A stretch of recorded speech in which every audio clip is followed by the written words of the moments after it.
పాయకరావుపేట నియోజకవర్గానికి 2024 సంవత్సరంలో జరిగిన ఎమ్మెల్యే ఎలక్షన్లో ఏ పార్టీకి ఎన్ని ఓట్లు వచ్చాయి, ఏ క్యాండిడేట్కి ఎన్ని ఓట్లు వచ్చాయి, ఏ బూత్లో, ఏ గ్రామంలో, ఏ పంచాయతీలో, ఏ మండలంలో ఎవరెవరికి ఎన్ని ఓట్లు వచ్చాయి, ఈ సమాచారం మొత్తం మీకు తెలియాలంటే ఇప్పుడే నా ఛానల్ సబ్స్క్రైబ్ చేసుకోండి. నా ఛానల్ మీకు నచ్చితే లైక్ చేయండి, షేర్ చేయండి, సబ్స్క్రైబ్ అవ్వడం మాత్రం మర్చిపోవద్దు. మీరు చూస్తున్నారు వైవిఎన్ న్యూస్.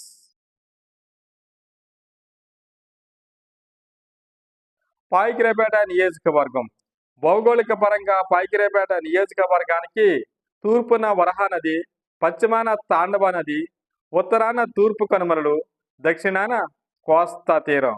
ఈ 4 సరిహద్దుల మధ్య రమణీయమైన ప్రాంతం పాయకరావుపేట నియోజకవర్గం. పాయకరావుపేట నియోజకవర్గంలో 2 భారీ పరిశ్రమలు, ఎన్నెన్నో యాచరీలు, లెక్కలేనన్ని రొయ్యల చెరువులు.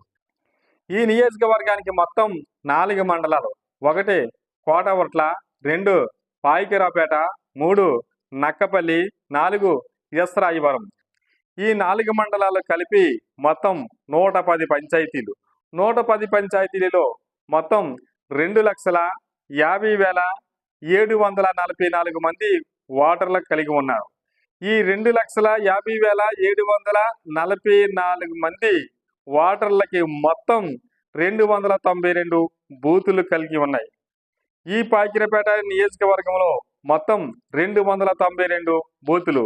మొట్టమొదటి బూతు కోటవట్ల మండలం పాములవాక, చిట్ట చివరి బూతు ఎస్రాయివరం మండలంలో వాకపాడు 292వ బూతు. 2024 సంవత్సరంలో ఆంధ్రప్రదేశ్కి జరిగిన సార్వత్రిక ఎన్నికలలో పాయకరావుపేట నియోజకవర్గానికి మొత్తం 9 మంది అభ్యర్థులు పోటీ చేశారు.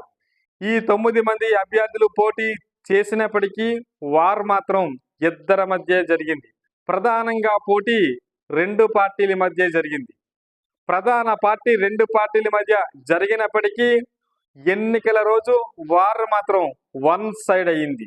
పాయకరావుపేట నియోజకవర్గంలో గతంలో నమోదైన రికార్డులన్నిటినీ బద్దలగొట్టి అంచనాలకే అందనంత ఊహించని 43,727 ఓట్ల భారీ మెజార్టీతో ఆడపులి, లేడీ లెజెండ్, తెలుగుదేశం పార్టీ మహిళా అధ్యక్షురాలు శ్రీమతి వంగలపూడి అనిత కూటమి తరపున ఉమ్మడి అభ్యర్థిగా పోటీ చేసి విజయం సృష్టించారు.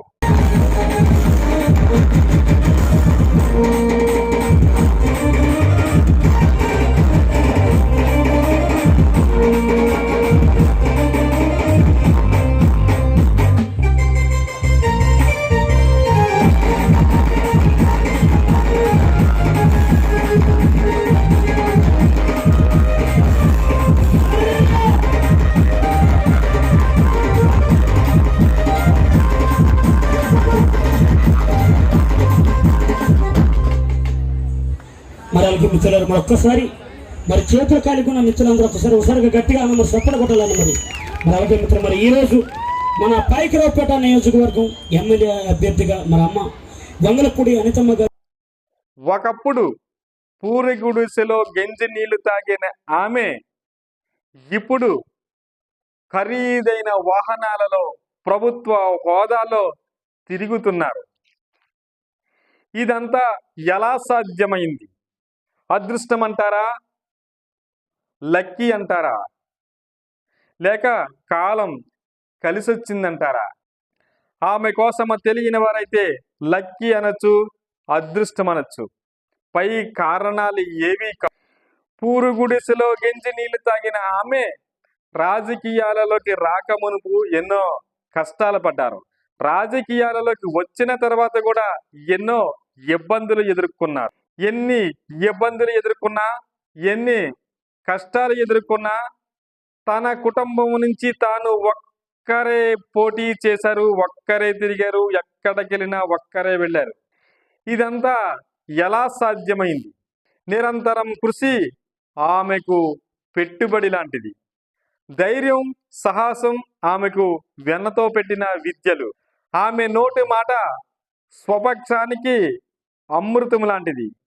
ఆమె నోటి మాట విపక్షానికి రామబాణం లాంటిది. అన్నిటికీ మించి గురుర్ బ్రహ్మ గురుర్ విష్ణు గురుదేవో మహేశ్వర గురు సాక్షాత్ పరబ్రహ్మ తస్మే శ్రీ గురువే నమః అన్నట్లు గురుతర బాధ్యత ఎరిగిన విద్యావంతురాలు ఆమె. ఆమె ఏది చేసినా ఒక సంచలనమే. ఆమెకు ఎమ్మెల్యే సీటు ప్రకటించక మునుపు ప్రచార రథాన్ని ఓపెన్ చేసి గ్రామ గ్రామాలు తిరగడం ఒక సంచలనం.